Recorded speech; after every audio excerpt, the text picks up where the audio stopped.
I want to see if I can do a backflip off this, but it doesn't seem like it's possible.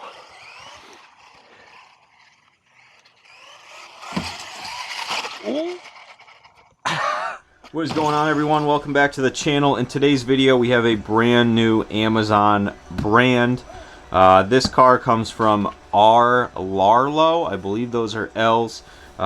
This is a 1/16 scale four-wheel drive monster truck, and it takes a lot of inspiration from some of the higher end cars. So we're gonna unbox it, take a look at the truck itself, the remote, everything that comes in it, and then we're gonna take it outside if the weather permits, and we'll take this thing to maybe a skate park and give it a quick bash.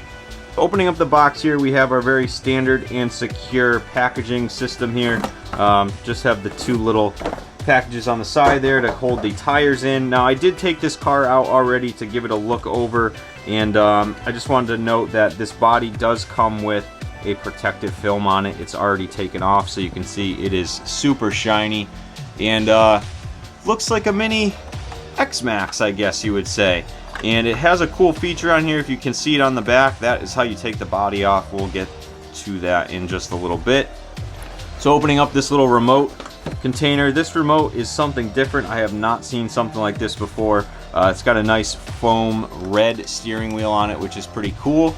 It's got your on-off button. I put batteries in this already. You will need to provide your own batteries. So the buttons on top, we have throttle trim, we have steering dual rate, and we have steering trim, and you can also reverse the steering and the throttle if you need to. But a cool little remote. This handle is a bit far for one-handed steering, just something to note there, but fits nice in the hand, perfectly fine for two-handed steering. We have our instruction manual, which is nice, black and white. Got some exploded views of the truck there, as well as part numbers and stuff like that. So great little addition there in case you break something. I'm hoping replacement parts will be available on Amazon or online. We also get a USB charger as well as a second battery. This is a lithium ion battery, a 7.4 volt. When we run it, I will bring some 2S and maybe even 3S batteries to run and see if it holds up. So like I said before, this thing looks really good. Squeezing the wheels, they are air filled. There's no foam in there, unfortunately, but they have these cool little red accents, which is nice. So something that a lot of people want to know with these budget cars are, can you replace the wheels? So this wheel has a very interesting design.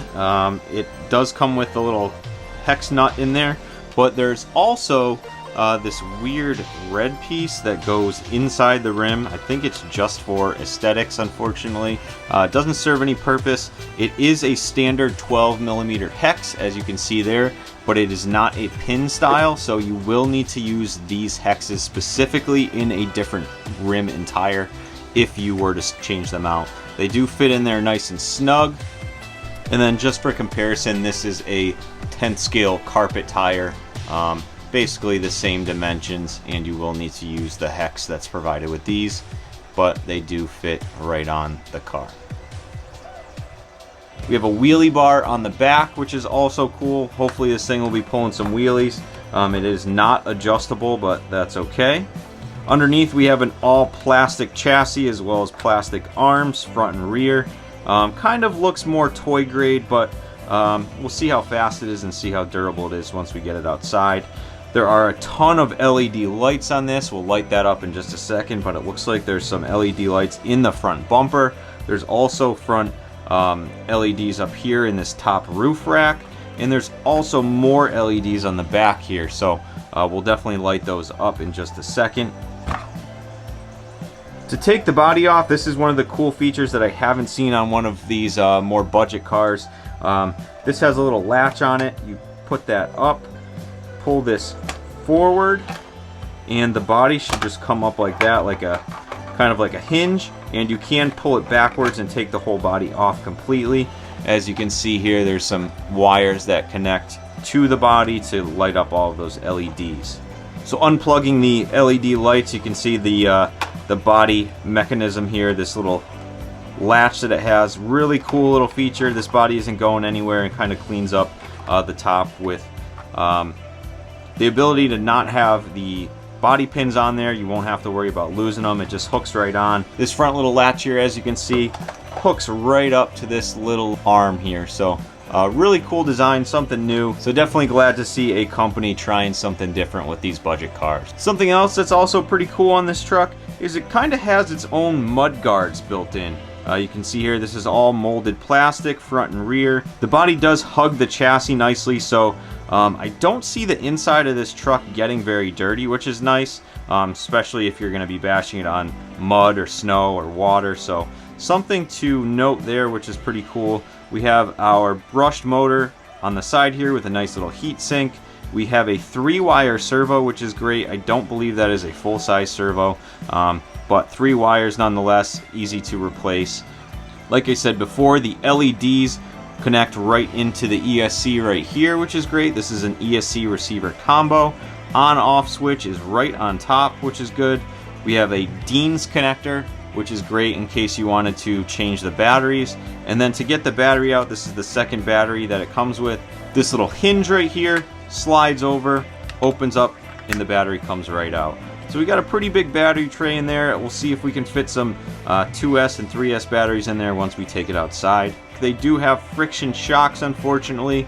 I believe their other models come with oil-filled shocks, which is a great upgrade, but this one specifically has friction shocks. You can adjust the springs on it. It is threaded and you can move those up and down. We have some big arms up top as well that don't have any cutouts in it, so hopefully that'll be nice and durable. With those big bulky arms up front and rear, there is no adjustability for camber or toe in, so this has a pretty square setup, as you can see here. No real toe in or toe out right out of the box, but you cannot adjust that. The drive shafts front and rear are plastic that go into plastic cups. So not a lot of metal on this car. I'm not sure if the gears are metal, but yeah, that's exactly what you get when it comes in the box. So if you're looking for some good battery upgrades for this car, this is the stock one. There are also some DRC batteries. I'll link something similar down below. I don't think you can buy these ones specifically. And this is a DHD powered 3S Lipo. So very similar in size. This will fit, all of these will fit directly in the truck, and we'll see what kinds of speeds we can push out of it. Thanks again for watching. This was part 1 of 2. The next video is going to get dropped tomorrow, and that will be the bashing portion of the Rlaarlo at the skate park. So make sure you subscribe, hit the bell, and give this video a like. Thanks.